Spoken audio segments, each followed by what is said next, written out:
My name is Karen. 4 years ago, I stepped into a life I thought was perfect. Married at 27 to Michael, a man who promised to carry me in his arms before we even walked down the aisle, I felt like the luckiest woman alive. He wasn't just my husband, he was my best friend, my confidant. We shared everything, from morning coffees to late-night dreams about our future. Michael always had a way of making me feel special. I remember our first anniversary. He recreated our first date, down to the same table at the quaint Italian restaurant where we first realized we were meant for each other. It wasn't just about the grand gestures, it was the little things. The way he'd brush the hair from my face, the soft kisses he'd plant on my forehead when he thought I was asleep. Our life together was bliss, filled with laughter and love. We lived in a beautiful house, spacious and filled with light. It was our haven, a place where we planned to raise a family. My job as a fitness trainer at a popular gym brought me joy and fulfillment, and Michael was thriving in his career. We were doing well financially, and we often talked about starting a family, about having kids running around the house, filling it with even more laughter and joy. Evelyn, Michael's mother, was a strong presence in our lives. From the first time I met her, she showered me with compliments.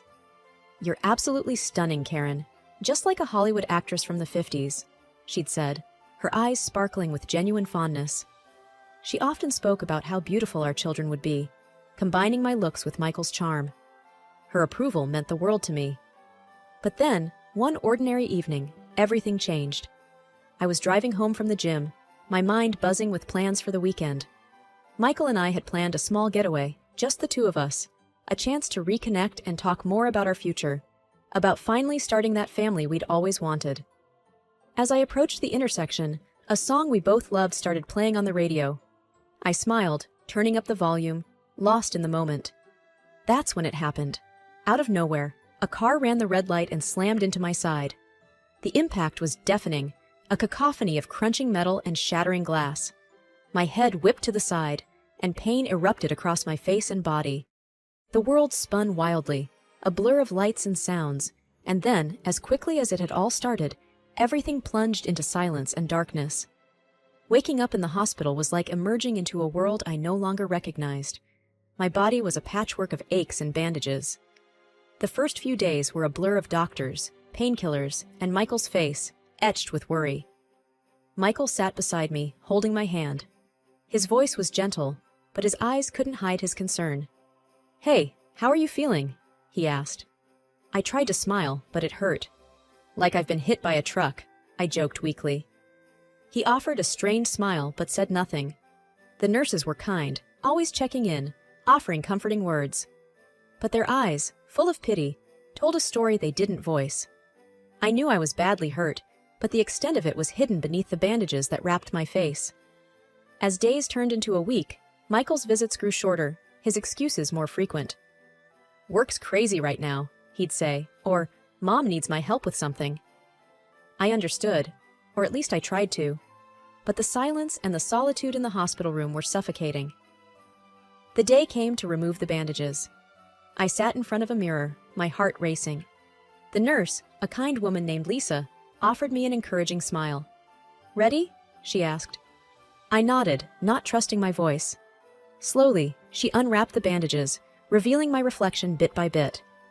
The face staring back at me was a stranger's, scarred, distorted, a stark contrast to the woman I used to be. I couldn't hold back the tears. Lisa put a comforting hand on my shoulder. "It's still early days. Healing takes time," she said softly. I barely heard her. My thoughts were consumed by fear. What would Michael think? What would everyone think? I was no longer the woman he married. Michael's next visit was the hardest. He walked in, his usual confident stride faltering as he saw my face. "Hey," he said, his voice barely above a whisper. I looked away, unable to meet his eyes. "It's bad, isn't it?" I asked, my voice trembling. Michael paused, struggling to find the right words. It's not that bad. You're still you." But the way he said it, the way he couldn't quite look at me, spoke volumes. I lay there, feeling a chasm growing between us. The man who had promised to carry me through life seemed lost, unsure of how to bridge the gap that my scars had created. He came out of the hospital room, and I overheard him on the phone. His words, meant to be private, cut through me like a knife. "I don't know, Mom. She became ugly. It's hard to look at her, he said, and there was something like disgust in his voice. I lay in bed, staring at the ceiling, tears streaming down my face. I felt betrayed, not by his words, but by the realization that his love had conditions I was no longer able to meet. I mourned for my lost beauty, for the love I thought was unconditional, and for the future that now seemed like a distant dream. Returning home was supposed to be a relief, a step towards normalcy. But as I crossed the threshold of the house that once symbolized love and warmth, I felt sick because of the suffocating atmosphere of hostility, hidden hints, and disgust. The first few days, Michael was quiet, almost tiptoeing around me. Our conversations were strained, filled with awkward silences. I tried to bridge the gap, to reach out to him, but it felt like talking to a wall. One evening, as I sat on the couch trying to read, Michael walked in. He glanced at me, then quickly looked away. "How was your day?"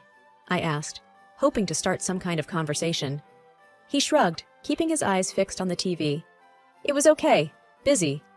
I nodded, feeling a knot in my stomach. "I was thinking, maybe this weekend we could go out, just to get some fresh air." Michael hesitated, then said, "I don't think it's a good idea. Maybe you should rest more." His words stung. It wasn't about resting. It was about not wanting to be seen with me. I turned my attention back to my book, but the words blurred through my tears. It wasn't just Michael. Evelyn's visits were even more difficult. She would come in, her face twisted in a poorly disguised grimace as she looked at me. Her words were polite, but her eyes were cold.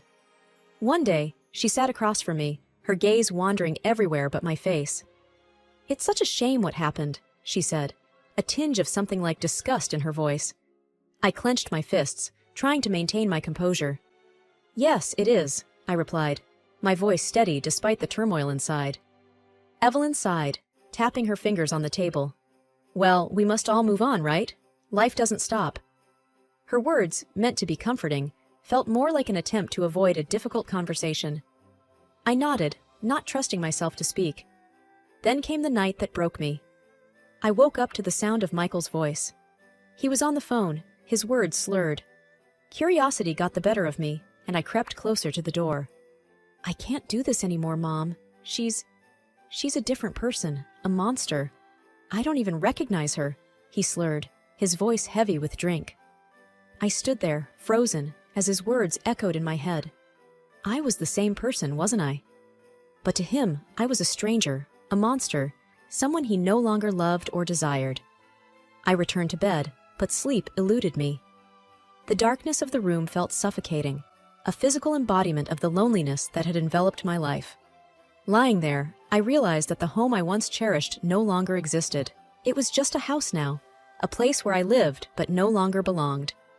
The changes in our home were like a slow, creeping fog, gradually obscuring the warmth and love that once filled it.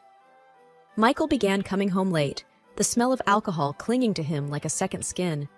His eyes, once so full of affection, now often glinted with irritation and something darker.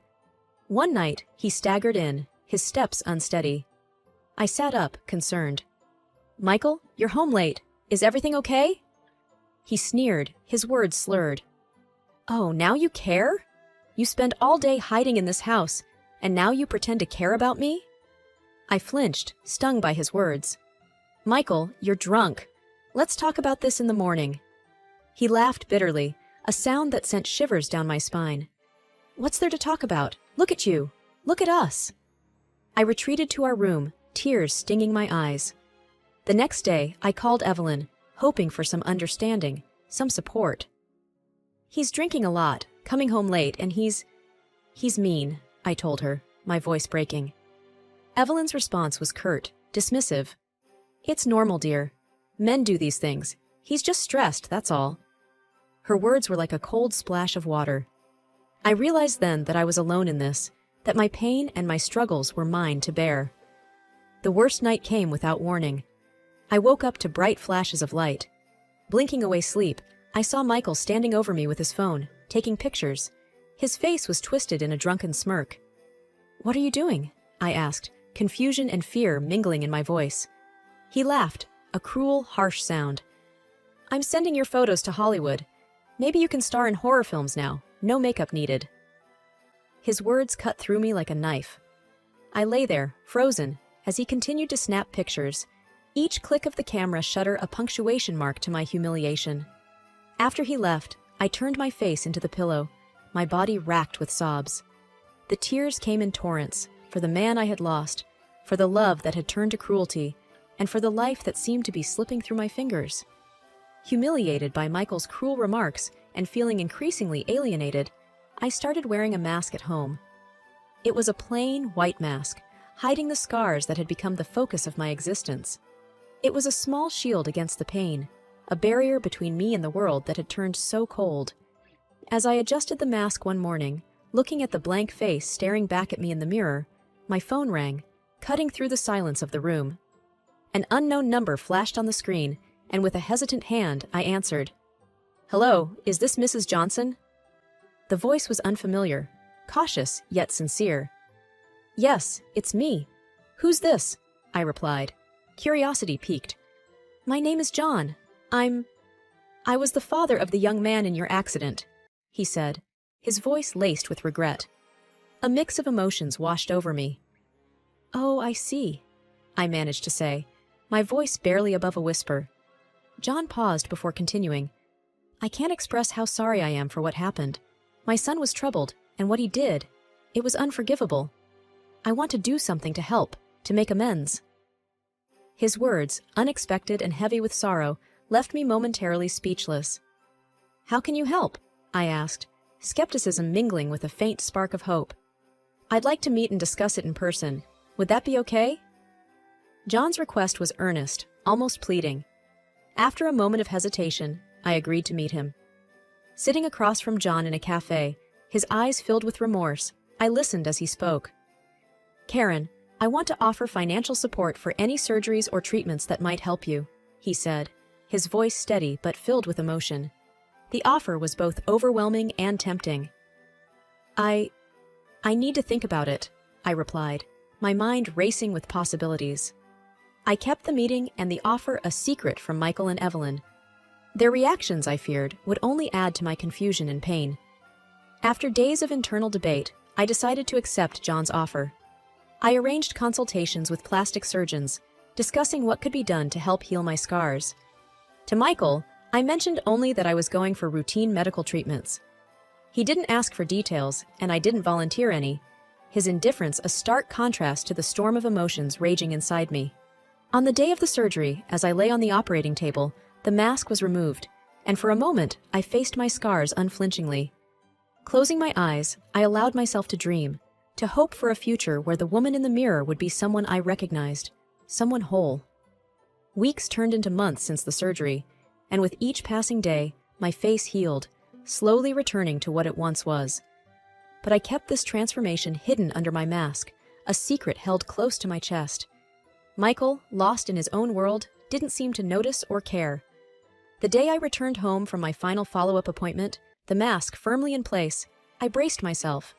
Michael and Evelyn were there, their expressions clouded with disdain as I walked in.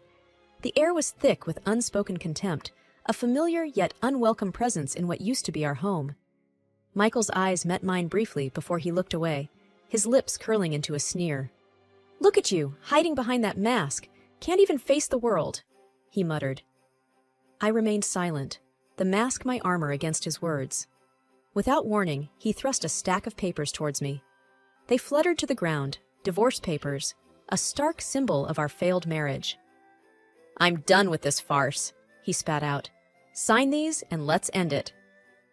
I felt a cold calm settle over me. Picking up the papers, I signed them without a word, my pen steady, my resolve firmer than ever. Evelyn, standing nearby, scoffed. "Good riddance. We don't need an ugly reminder of your failure in our lives." Her words, meant to wound, barely grazed me. I had grown beyond their reach. With a small smile playing on my lips, I reached up and removed my mask, revealing my face, almost as it was before the accident. The shock on Michael's and Evelyn's faces was a picture I'd remember forever. Michael's eyes widened, his mouth opening and closing like a fish out of water.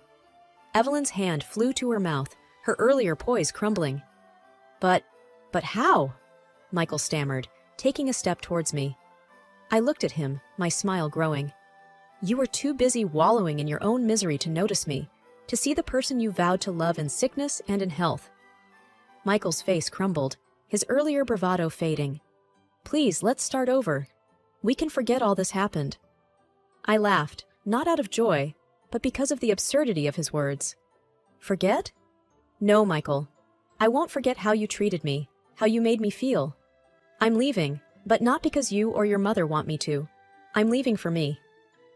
I gathered my bag, my signed divorce papers in hand, and walked past them, out of the house that was no longer a home.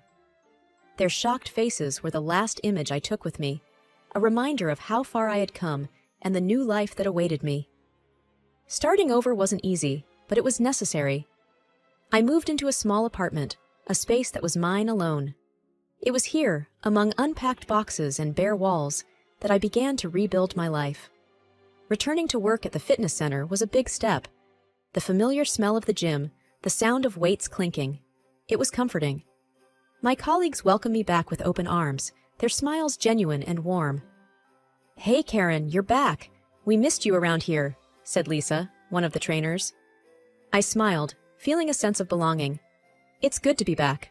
I've missed this place. As I resumed training sessions, I felt a renewed sense of purpose.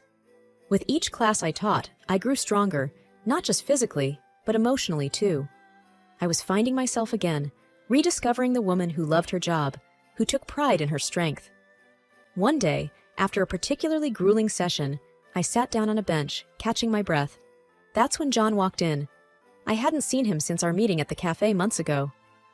Hello, he said, a tentative smile on his face. I was in the neighborhood and thought I'd stop by. How are you? I stood up, surprised but pleased to see him. I'm doing well, thank you. It's good to see you, John. We talked for a while, about mundane things at first, the weather, the gym. Then, the conversation shifted to more personal topics. I never got the chance to thank you properly, I said, my voice sincere. Your help. It changed everything for me. John's smile was warm. I'm just glad I could do something to make amends. You've come a long way. He hesitated for a moment before continuing. I was wondering if maybe you'd like to grab a coffee sometime? No pressure, just as friends. The invitation caught me off guard, but it was a pleasant surprise. I'd like that, I replied, a genuine smile spreading across my face. As I watched him leave the gym, I felt a flutter of excitement, a feeling I hadn't experienced in a long time. It was the beginning of something new, a chance to explore life from a fresh perspective. That night, as I lay in bed in my new apartment, I thought about the twists and turns my life had taken. There was still pain and healing ahead, but there was also hope. Hope for a future that was mine to shape. The dawn of a new day was breaking, and I was ready to meet it head-on. The journey of life, I've come to realize, is never a straight path. It twists and turns, bringing challenges and surprises along the way. Since my divorce, I've been rediscovering who I am, but not without unexpected obstacles. Michael, unable to accept the end of our marriage, began reaching out, trying to rekindle what we once had. His persistence, a stark contrast to his earlier indifference, forced me to seek legal means to ensure my peace. It was a difficult decision, but necessary for my well-being. The day I stood in court, asking for a restraining order, I felt a mix of sadness and determination. Sadness for what our relationship had become, and determination to protect my newfound independence. Meanwhile, my relationship with John was blossoming into something beautiful and profound. He was a constant source of support and understanding. On one of our dates, as we walked along a riverbank under the stars, he turned to me and said something that stayed with me. You know, you were always beautiful, even with your scars. It's just that not everyone can look past the surface. Not everyone can see into the soul. I looked at him, touched by his words. Thank you, John. That means more to me than you can imagine. He smiled, his eyes reflecting the starlight. It's the truth, and I'm grateful for every part of you. That night, as I lay in bed, reflecting on everything that had happened, I felt a deep sense of contentment. My journey had been fraught with pain and heartache, but it had also led me to a place of self-acceptance and love. I realized then that the most profound form of love isn't about how we look or what we have. It's about being loved for our soul, for the essence of who we are. John saw me for me, scars and all, and cherished what he saw. Life had come full circle, but in a way I hadn't anticipated. I had lost a life I thought was perfect, only to find a deeper, more meaningful existence. I had learned to love myself and found someone who loved me for the person I had become. As I drifted off to sleep, I felt a sense of gratitude. Gratitude for the lessons learned, for the strength gained, and for the love that had found its way into my life. I had emerged from the shadows of my past, stepping into a future bright with promise and hope.